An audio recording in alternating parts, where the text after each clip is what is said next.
আসসালামু আলাইকুম প্রাণের আপুরা ভাইয়ারা, আপনারা সবাই কেমন আছেন? আশা করি আল্লাহর অশেষ রহমতে ভালো আছেন। আমি আপনাদের আর একটু নতুন ভিডিও নিয়ে হাজির হয়ে গেছি। তো অনেক দিন আমি ভিডিও দিতে পারি নাই, অনেক কিছু মিলিয়ে অনেক খারাপ অবস্থায় ছিলাম। আবার আমার আব্বু অসুস্থ ছিল, ঢাকায় আনছে ডাক্তার দেখানোর জন্য। এখানে আমিও অসুস্থ ছিলাম, আমার মেয়ে অসুস্থ। তারপরও কিছু কিছু ভিডিও করে রাখছি। আমার মেয়ে পিকনিকের জামা যা কিনতে গেছিলাম, তারপরে ছেলে লুডুস বানাইছে, এত মজা হয়েছে। তারপরে এই সব কিছু মিলে কিছু কিছু ভিডিও আপনাদের সামনে শেয়ার করতেছি। তো আমি জানেন তো, মেহমান আসলে আমি সাধারণত ভিডিও করি না, কি রান্না করছি তার ভিডিও পর্যন্ত আমি করি নাই, কারণ আমার তখন ইচ্ছে করে না, আমার থেকে খুব খুব নিজেকে একটু লাগে। তো এই তো আজিমপুর গেলাম মেয়ের হিজাব কেনার জন্য, মেয়েকে একটা জামা কিনে দিলাম, পিকনিকে যাবে। তো ওকে তো অনেক দিন জামা কাপড় কিনে দিই নাই, তো পিকনিকে যাবে, একটা ড্রেস আবদার করছে। তো এখান থেকে 2 পিস সাধারণত 500 টাকা, যেগুলো 500-600 টাকা নেয় ওটা নিয়েছি, আর একটা হিজাব 200 টাকা দিয়ে কিনে দিছি এই ওকে কিনে দেওয়া। তো এই তো, আর বিয়ের লাইট দেখলে তো খুব ভাল লাগে। মানে বিয়ের লাইট দেখলে বিয়ে খেতেই ইচ্ছে হয়, কিন্তু কি আর করা, বিয়ের দাওয়াতে পাই না আজকে কয়েক বছর ধরে। তারপরও মধ্যে যা গত বছর পাইছি তাও খেতে যাই নাই, যা নসিবে থাকলে যা হয়। তো এখানে বাসায় চলে আসছি কিনে। তো এসে এখান থেকে কিছু পুরি আর পেঁয়াজু নিতে আসতেছি। তো ওই ছায়া দেখে আমার মনে পড়তেছে ছোটোবেলার কথা। ছোটোবেলা তখন আমরা যখন হাঁটতাম, আমাদের সাথে চাঁদও হাঁটতো, মনে হইতো আমাদের তাই মনে হইতো, কিন্তু চাঁদ তো এক জায়গায় থাকে। তো এটা মনে হইতেছে। তো এখানে এই তো পুরীর দোকানে আসছি অযথা, কিন্তু পুরিও নাই, পেঁয়াজও নাই, কিছু নাই, সব শেষ হয়ে গেছে বানাইছে যে। তো এখানে কালুয়ে আমাদের কি সুন্দর রোদ হলে, সকাল হলে ও রোদে এসে বারান্দার মধ্যে এভাবে রোদ পোয়ায়, কি সুন্দর করে। ও মনে হয় রোদের তাপটা ওর থেকে ভাল লাগে। তো এখানে রোদ এই সামান্য বারান্দাতে একটু রোদ আসে, তাও 10টা-11টা এইটুক সময়ের মধ্যেই থাকে। তখন এসে এখানে বসে থাকে রোদের মধ্যে। তো ওইটাকে ভিডিও করছি। তো দেখতেছি ও কি সুন্দর রোদ পোয়াইতেছে। তা আমরা তো দেশ গ্রাম খুব মিস করি, দেশে গ্রামে যেরকম শীতকালে রোদে বাইরে বসে রোদ পোয়ানো, তারপরে খাবার খাওয়া, খুব এগুলো মিস করি। মনে হয় যে ওই দিনটাই কত ভালো ছিল। আর এখানে 4 দেয়ালের মধ্যে এখন বন্দি থেকে থেকে অসুস্থ হয়ে যাওয়ার মতো অবস্থা। আজান দিছে, এই জন্য ভিডিওটা অফ করে আবার ভয়েস ওভার দিচ্ছি। আমি সবসময় আজান দিলে আজানের জবাবটা দিতে চেষ্টা করি।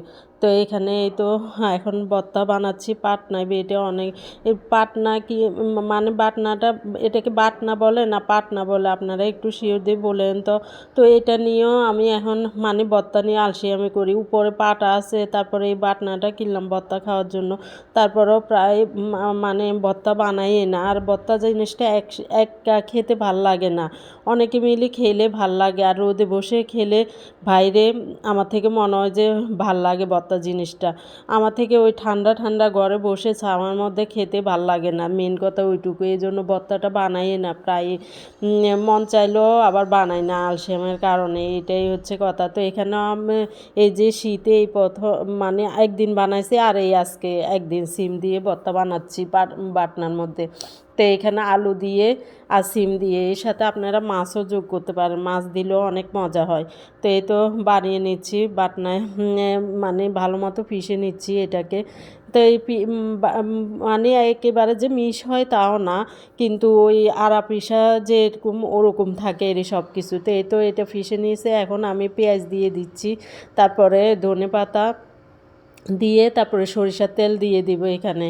তো এই তো আর লবণ তো দিয়ে দিছি। তো এখন এটা পিষে নিচ্ছি, পিষে নিলেই আমার ভর্তাটা হয়ে যাবে। তো ভর্তা যখন পাটায় বাটলো বাত দিয়ে মাখি, তো খাইয়ে ওটা যে মিস করি তা না, ওটা মেখে খাই। তো বাটনায় বেশি যে তা বলে খাবো না ভাত মেখে, তা তো হয় না, তাও খাবো। এখানেও আমি বাটনায়ও ভাত মেখে খাইছি, আপনারা দেখবেন।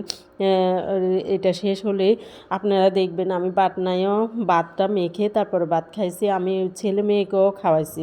ছেলে মেয়ের এটা স্মৃতি হিসেবে থাকবে, ওদের থেকে খুব মজা লাগে বলে এটা।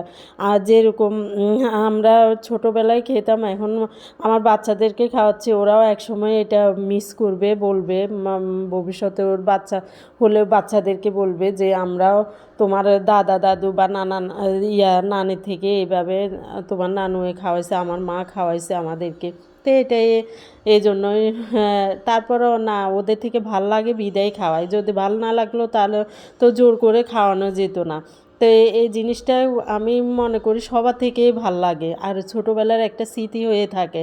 তো এখানে আমি আরেকটা জিনিস আপনাদের সাথে শেয়ার করতেছি। আমার ছেলে নতুন মানে কীভাবে যে নুডলসটা রাঁধে, এত মজা হয় মানে বলার মতো না। একদিন আমি মেশিনে বয়ে এসে কাজ করতেছি কয়েকদিন আগে, ও বলতেছে আম্মু আমার পেটে খিদে লাগছে, আমি নুডলস বানাই। আমি বড় বানাও, তুমি খাও, আমি কিচ্ছু সাহায্য করতে পারবো না, আমি কিছুই দিতে পারবো না, আমি এখানে আমি বানাবো। বানাইছে, এত মজা হয়েছে, আমারে খেতে দিছে, আম্মু একটু খাও। তা আমি খাইতে চাইছিলাম না, তারপরেও আমারে জোর করে খাওয়াইছে, এত মজা লাগছে। তারপরের দিন আমি বলে আমি তোমারে সাহায্য করবো, তুমি বানাও। তো বানাইতেছে, আমি ভিডিওটাও করে রাখতেছি, এত মজা হয়েছে। তো আপনাদের সাথে শেয়ার করতেছি এইভাবে মানে নুডলসটা খুব সিম্পল, কোনো কিছু সবজি টবজি ইউজ না করে একটা ডিম দিয়ে নুডলসটাও তৈরি করছে, কিন্তু এত মজা হয়। মানে একটু সয়া সস দেয়, তারপরে রসুন বাটা দেয়, তারপরে কী জানি সস দেয়, টমেটো সস দেয়, এই জন্যই অনেক মজা হয়। মানে অন্যরকম একটা স্টাইল, মানে অন্যরকম। আমার বোন আসছে, রেও বানিয়ে খাওয়াইছে, আমার বোনের থেকেও ভালো লাগছে। মানে অনেক মজা হয়, নুডলসটা অনেক মজাই লাগে। তো এই প্রায় এখন আমি নুডলসটা রান্না করি না, আমার ছেলের হাতে যখন আমার খাওয়াই মজা পাইছে, আমার ছেলের হাতে এখন এটা বানাই, প্রায় মাঝে মধ্যে খাই। কালকেও ও বানাইছে নুডলসটা। তো এখন ও তেলের মধ্যে পেঁয়াজ কুচি আর কাঁচামরিচ কুচিটা দিয়ে একটু হালকা ভেজে নেবে। ভেজে নেওয়ার পরে এখানে রসুন বাটাটা দিয়ে দিচ্ছে। তো দেখুন রসুন বাটাটা কী রসুন মানে কী পরিমাণে দিছে, হাফ চা চামচের মতো রসুন বাটা দিয়ে দিছে এখানে। আমি বলি বেশি হবে বেশি হবে, না দেখবা বেশি হবে না। আর নুডলসটা সিদ্ধ করার সময় ও লবণটা দিছে। আমরা তো জানি পাস্তার মধ্যে শুধু লবণটা দেয়, ও নুডলসও সিদ্ধ করার সময়ও দিছে লবণটা। তো এখানে লবণ আর দেয় নাই, ও সয়া সস দিছে যে, তো এখানে সস দিছে সামান্য পরিমাণে, আবার দিবে। তো এখানে এখন সস দিয়ে দিছে, সস দেওয়ার পরে এখন কি দেয় দেখুন। তো এই তো সয়া সসটা দিয়ে দিছে। এখন সয়া মানে প্রচুর পরিমাণে, আমি বলি টক হবে, বলে দেখবা কিছুই হবে না, এত মজা হয়েছে, কিন্তু কিছুই হয় না। তো এখন ডিমটা দিয়ে দিচ্ছে। তো ডিমটা দিয়ে একটু ভাজা ভাজা হলে তারপরে নুডলসটা দিয়ে দিবে। তো এই দেখুন কীভাবে, মানে আপনাদের সাথে শেয়ার করতেছে। আপনারা একবার হলেও বাসায় ট্রাই করবেন, ট্রাই করে আমাদেরকে বলবেন যে মজা হয় নাই বা মজা হয়েছে। যেটাই আপনাদের যদি রুচিতে বলে মজা হয় নাই, তাহলে আমাকে বলবেন মজা হয় নাই, কোনো সমস্যা নেই, কমেন্ট করে আমাকে জানাবেন। তো এই তো এখন নুডলসটা, ডিমটা যখন ভাজা ভাজা হয়ে গেছে, এখন নুডলসটা দিয়ে দিছে। আমি বলতেছি সয়া সসটা বেশি হয়েছে, তারপরে রসুনটা বেশি হয়েছে। ও বলে দেখবে একটুও গন্ধ লাগবে না, আরও বরঞ্চ কম হয়েছে। মানে ঠিক মতোই হয়েছে, মানে কম বেশ হয় নাই, রসুনের একটু গন্ধ লাগে নাই, তারপরে সয়া সস লবণ দেয় নাই। তো মানে আমি মনে করছি টক টক হবে, অনেক লবণ হবে না, ঠিক মতোই হয়েছে। মানে পরিমাণে বেশি পড়ছে যে একেবারে বেশি পড়ে গেছে তা না, ঠিক মতোই হয়েছে। তো এই খেতে অনেক মজা লাগছে।